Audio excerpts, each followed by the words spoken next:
Hello student, आज हम पढ़ेंगे लीवर सुरक्षा वाल्व के बारे में। लीवर सेफ्टी वाल्व क्या होता है? तो आप देखे होंगे बॉयलर, कंपनियों में बॉयलर लगा रहता है भाप बनाने के लिए। तो इसका प्रयोग भाप बॉयलरों में या अन्य दाब पात्रों में अधिक दाब होने पर फटने से सुरक्षा के दृष्टिकोण से किया जाता है। यानी यदि ज़्यादा मात्रा में बॉयलर के अंदर भाप हो जाएगा, अधिक दाब हो जाएगा, या अन्य दाब पात्र में भी अगर दाब अधिक हो जाएगा तो फटने से सुरक्षा के लिए इसका प्रयोग करते हैं। और निर्धारित दाब से जब अधिक दाब होता है तो यह स्वतः अपने आप खुल जाता है, वाल्व खुल जाता है और वाष्प बाहर निकल जाता है।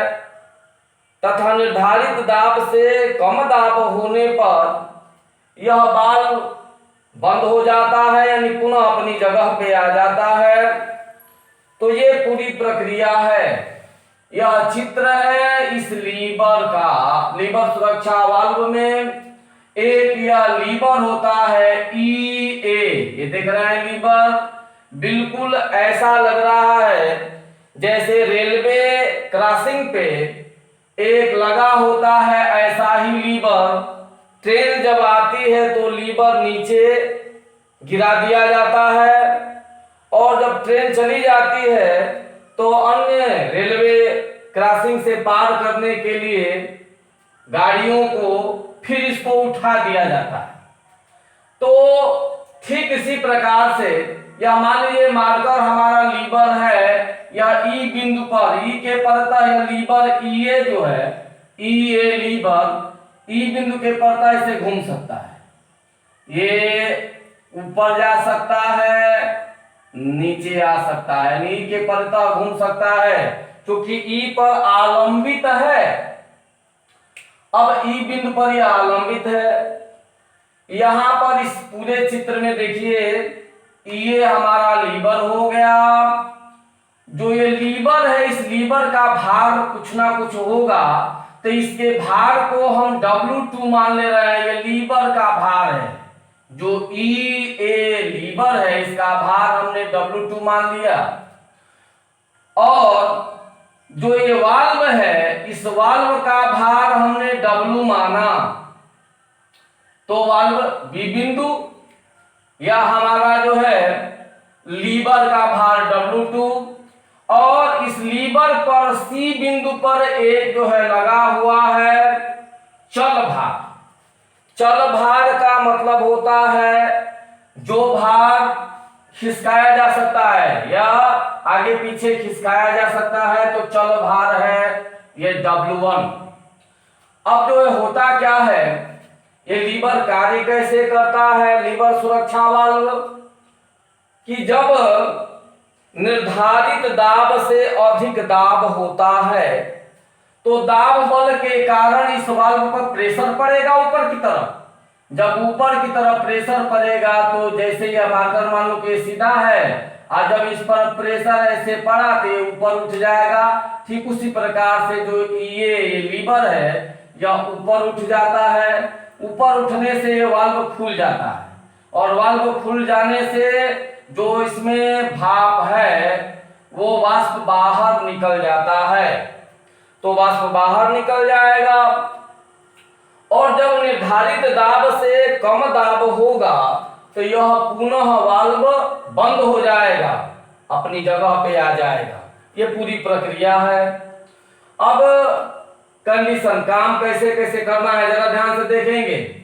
ई के परतः घूमेगा, घूर्ण जो है अब इसका निकालना है। देखिए ये जो W भार है वो नीचे की तरफ इसको दबा रहा है, अतः यह कैसा कार्य करेगा, ई के परतः अगर घुमाएगा तो कैसे घुमाएगा, क्लॉकवाइज घुमाएगा। अच्छा, जो लीवर का भार है, जो अपने गुरुत्व केंद्र से, ये पूरे लीवर का कहीं गुरुत्व केंद्र मान लो कि यहीं पे है, तो यहीं से टोटल भार लग रहा है। यह भार जो है इसको कैसे, लीवर का भार जो W2 है, यह भी इस लीवर को कैसे घुमाएगा, क्लॉकवाइज। तो ये जो वाल्व का भार है वो भी क्लॉकवाइज घुमा रहा है, लीवर का भार है यह भी क्लॉकवाइज घुमा रहा है, और जो मैंने यह चल भार लगाया है, यह चल भार भी इसको क्लॉकवाइज घुमाएगा। अतः ये जो तीनों भार है ये क्लॉकवाइज घुमा रहे हैं। अब बात आती है किसकी, तो दाब बल की। जो वाष्प के दाब के कारण जो दाब बल है, उस बल उसी बल के कारण ये लीवर जो है ऊपर उठेगा। तो जब ऊपर उठेगा तो ये ऊपर की तरफ जो ये तीर बनी हुई है, जो ऊपर उठाने का प्रयास करेगा, तो यह लीवर को एंटी क्लॉकवाइज घुमाएगा, यानी घड़ी के विपरीत दिशा में घुमाएगा।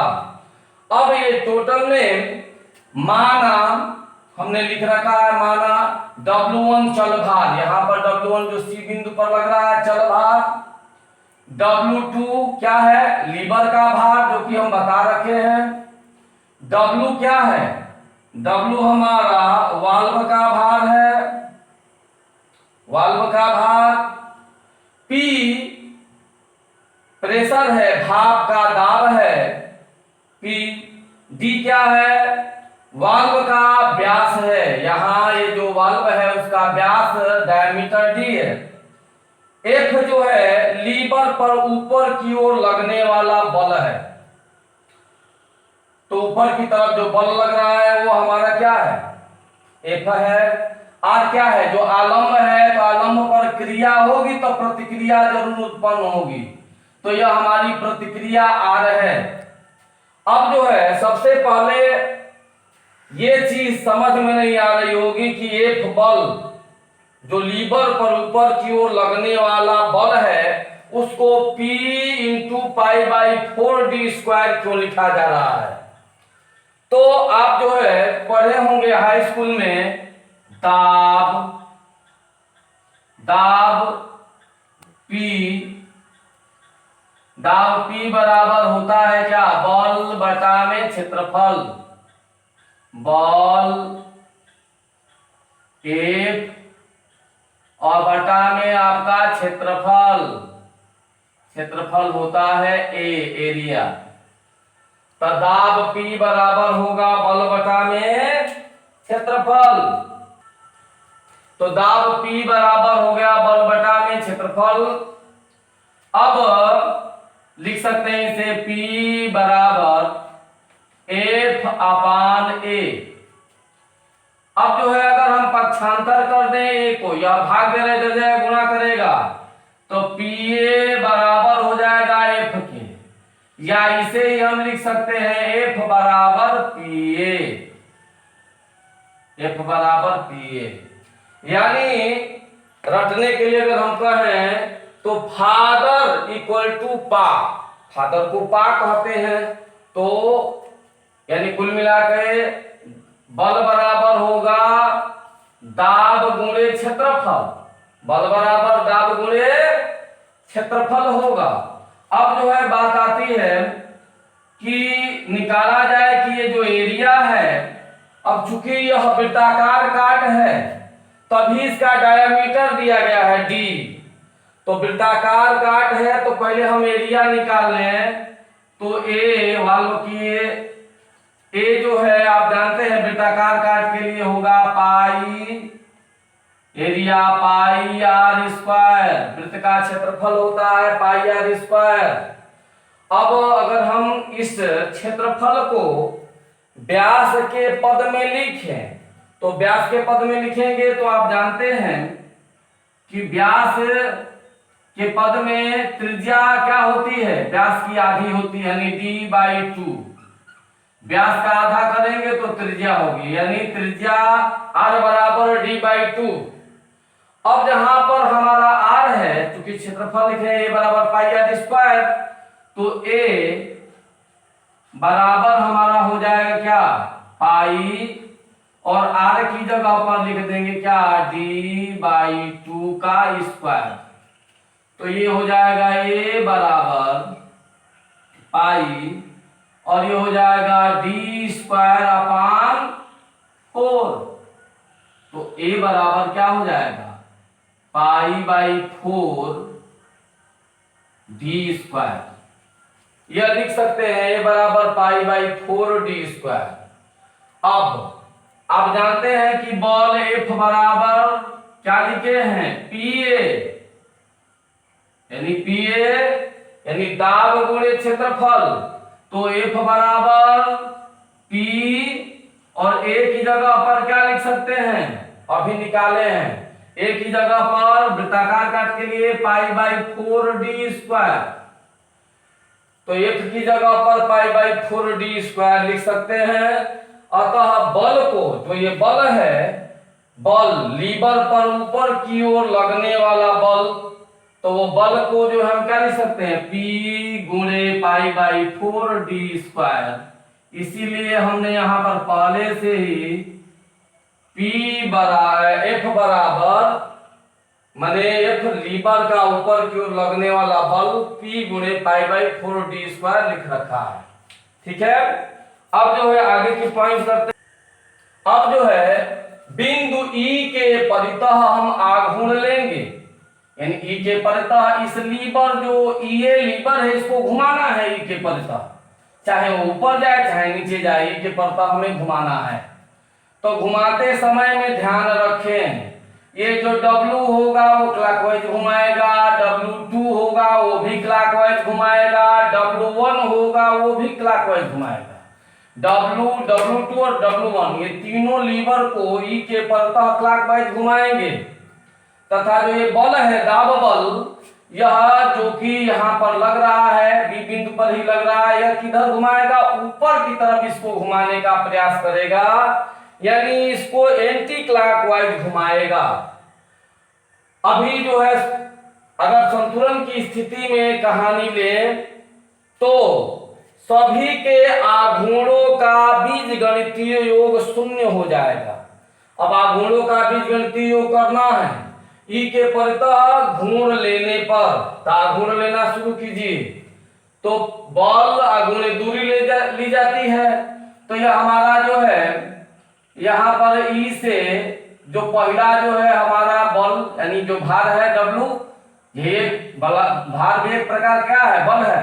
अतः बल गुणे दूरी, दूरी क्या लेंगे, दूरी हमारी B बिंदु पर है, अतः बल हमारा W हो जाएगा, W इंटू यह हमारी BE जो दूरी होगी, लंबवत दूरी, तो W इंटू B।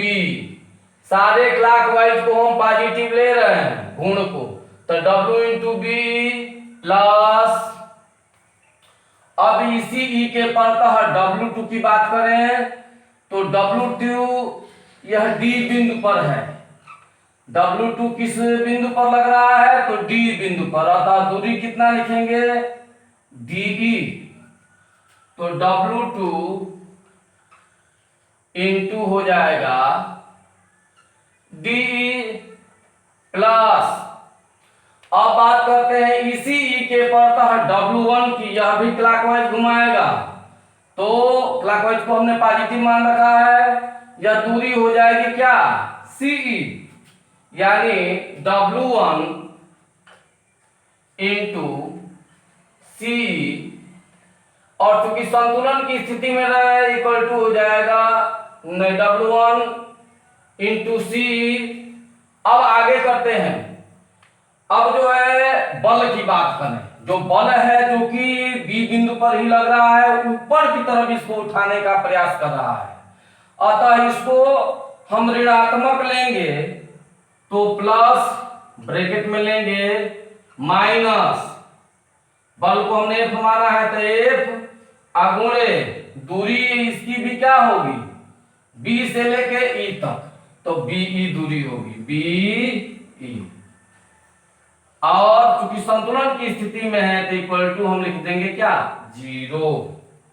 सभी आघूर्णों का बीजगणितीय योग कर रहे हैं संतुलन की स्थिति स्थिति में शून्य आएगा। अब जो है हम लिखेंगे W into B plus W2 into D plus W1 into C minus F into B equal to क्या 0।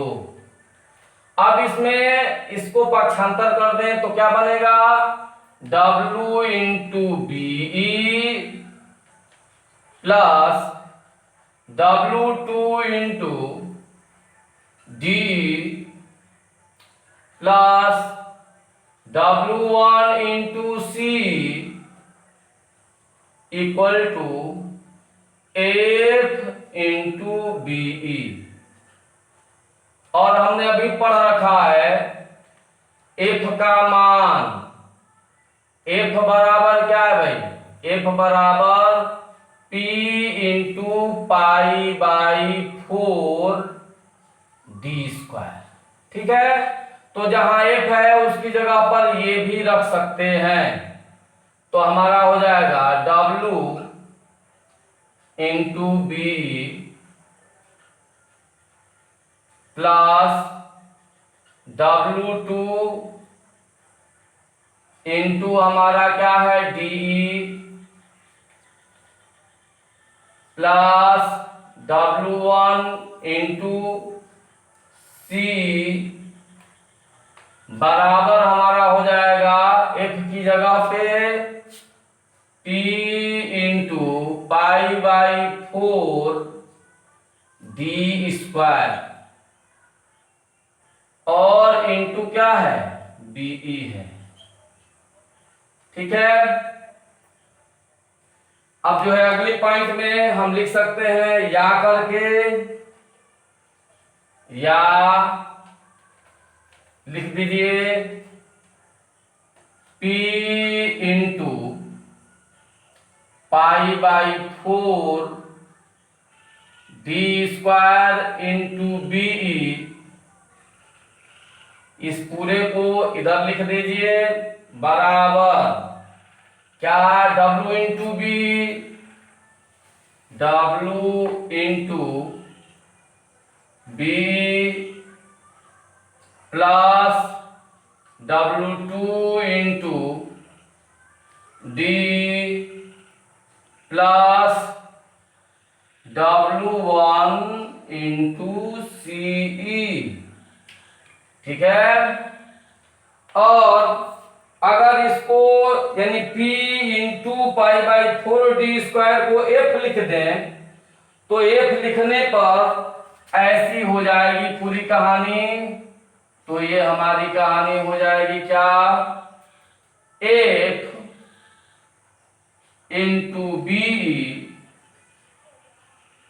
बराबर F इंटू बी बराबर W into B, W into B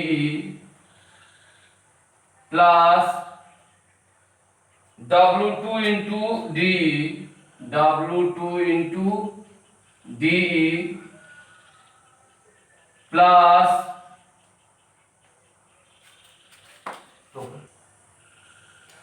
अब P into pi by 4 D square को हम F लिख देंगे तो हो जाएगा F इंटू या पाई by 4 P into pi by 4 D square की जगह पर हमने F लिख दिया इंटू बी, यही बराबर अब बाकी जैसा का तैसा W इंटू हमारा क्या है B plus W2 into D plus W1 into C. अब यही फार्मूला हो जाएगा, इसी पर हम आंकिक प्रश्न करेंगे, यानी F इंटू बी बराबर W into B plus W2 into D plus W1 into C. इस पे हम लीवर सुरक्षा वाल्व का आंकिक प्रश्न करेंगे। तो आज के लिए बस इतना ही। धन्यवाद।